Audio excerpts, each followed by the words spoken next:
Nauubos na yung ating fuel kaka-idle, men. Itong diff ang nauubos, oh. Itong diesel, kalahati pa rin yan. Paano ka naman hindi mag-idle sa ganitong klaseng temperature, men? 87 degrees. Grabe. Idle for more, man! So ito ay araw ng kalayaan. Huwebes, June 12, 2025.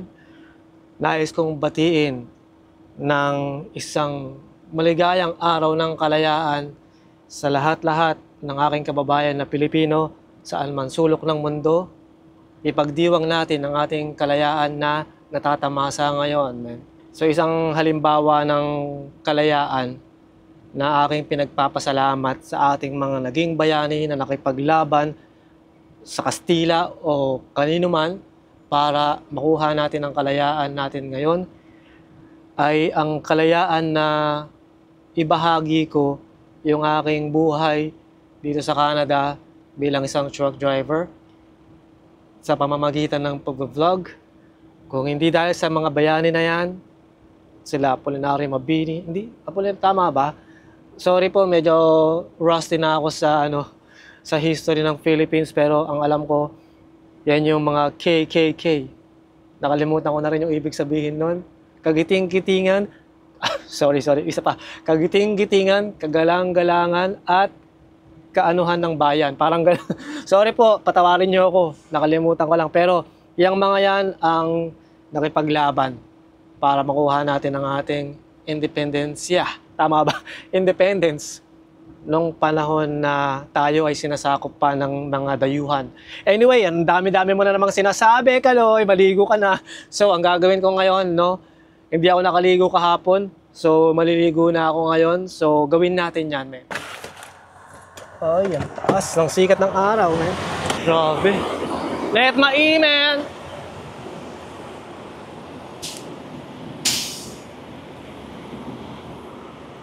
Ayos lang. Makakaligo na tayo. So kahapon, paghinto ko nga dito sa truck stop na to, wala pang isang oras, meron na kaagad tayong load. Ang kagandahan, hindi na tayo pupunta ng Louisiana, men. So nandito nga ako sa isang truck stop sa South Carolina. Ang pickup ko ay sa Sandersville, Georgia. Ano lang yon, southwest ng Augusta. So, nandito ako ngayon, kakalagpas ko lang ng Columbia, South Carolina. Mula dito, yung pickup na yun ay wala pang 2 oras. Bukas ang pickup, Biyernes. So, bukas ako aalis siguro ng alas 6 ng umaga. Dito na naman ako magpapalipas ng buong araw. Dahil bawal matulog sa customer na yun, kaya dito na ako matutulog, men. At least, hindi tayo naghintay ng matagal para sa load. Meron na kaagad, men. Ayos na yun. Amber to diesel. Number 6. Anong code ko? Nakalimutan ko ah. Yun. Ay, salamat. Makakagoli rin. Matapos ang napakahabang panahon. Ayos, malakas kaya yung shower. Oh, ayos na yan. Tanggalin natin ito dito. Mababasa ito eh. Dito natin nilagay. Tapakan ng paa yan, men. Yan, dyan ka muna. Ayos na, men. Fresh na ulit tayo. Balik na natin ang ating mga gamit. Ayos na.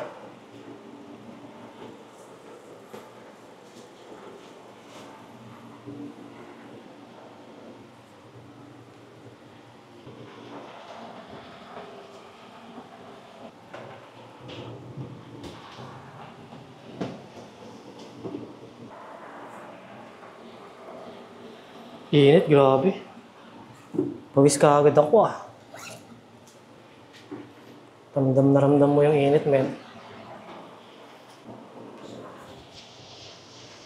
Tuyo na kaagad yung buhok ko.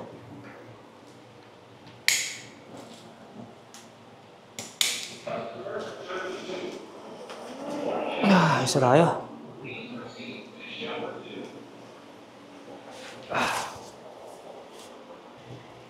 So merong extra towel.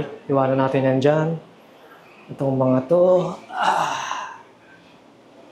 Balik natin sa ano. Lalagyanan. Customer 33. Your shower is ready. Competitive wages. Please proceed to shower 7. You know. Ayos na.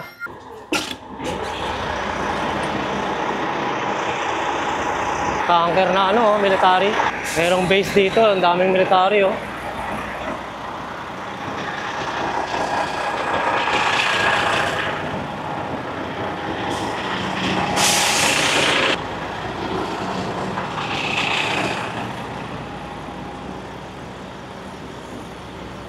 Masarap sa pakiramdam na nakaligo.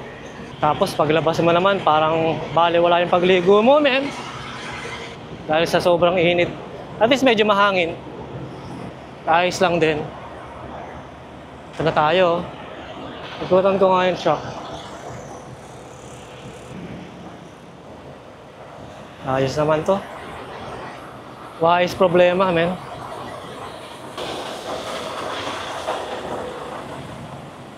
Ayos na. Napakataas ng araw.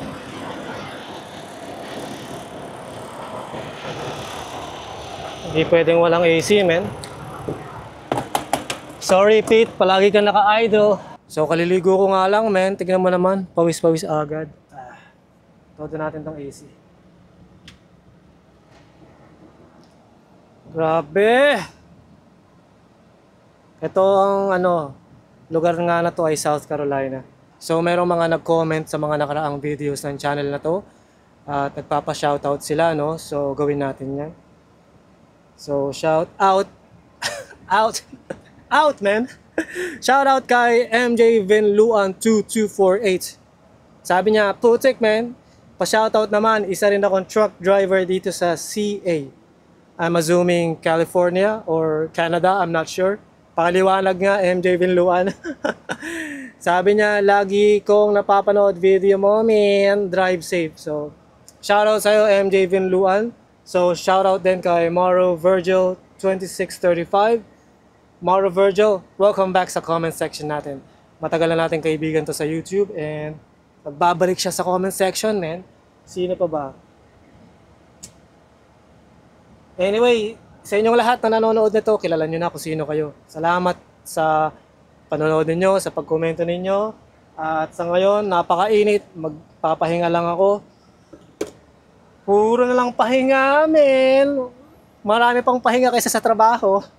Pero yun nga, ang sinabi ko kanina, meron na tayong load papunta ng Concord. Malapit lang sa bahay namin yung company na yon. Kukunin ko yung load sa Sandersville, Georgia. Ano lang yun, lagpas lang ng Augusta, Georgia. Maganda naman din yung presyo, $3 per mile pa rin. Tsaka mas malapit, mga 16-hour drive pag nakakotse ka hanggang sa yard. So, pag truck, siguro mga, sabihin mo ng 18-hour drive. So, madalit salita, makakauwi ako ng bahay sa Sabado, men. Makakapag-weekend ako sa bahay. Dahil darating ako sa bahay ng Sabado ng gabi. So, makakapagsimba kami ng pamilya sa linggo. And ang delivery nito ay sa Monday pa ng 1:00 ng tanghali, men. So, mahaba-haba ang oras natin sa bahay. So, anong gagawin ko nito? Mag-aalmusal muna ako dahil 11:00 na ng umaga. Again, binabati ko kayo ng isang napakasayang araw ng kalayaan.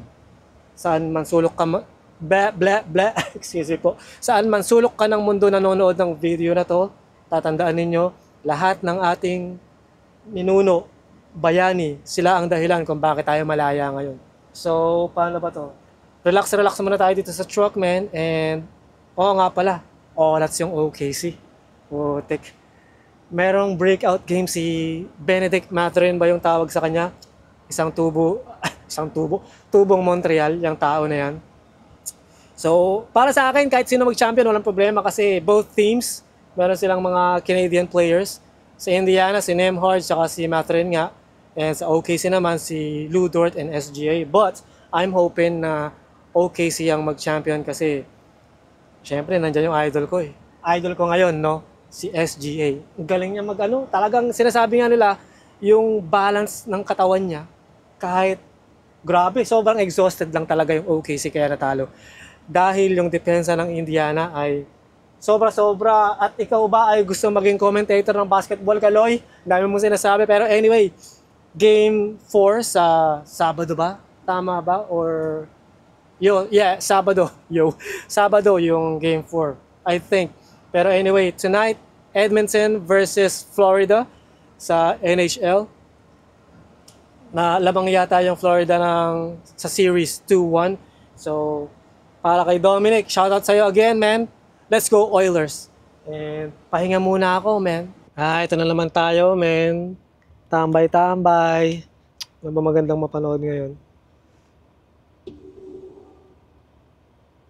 Si ano to Maris Racal. Meron akong gustong panoorin dito eh. Ito, man. Mismo.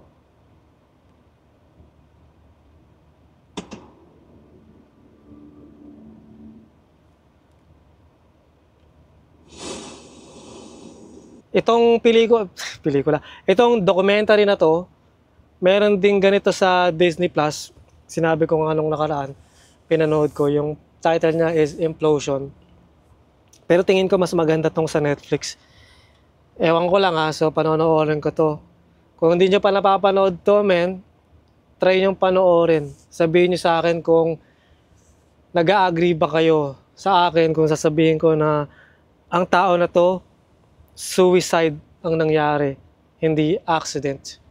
Ewan ko base lang sa napanood ko nga sa Disney Plus, yun yung aking, ang tawag doon? Yun yung opinion ko. Pero anyway, manonood nga lang muna ako.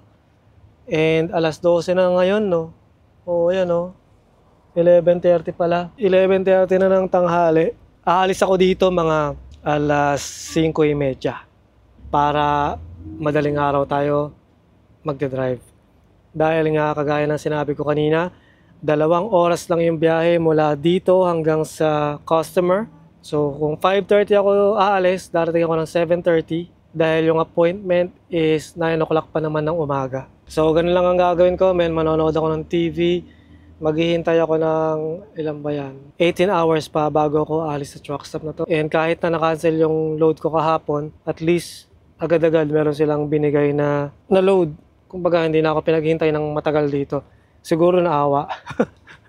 Pero anyway, paano ba to? Kasabo na lang ulit, man. Peace.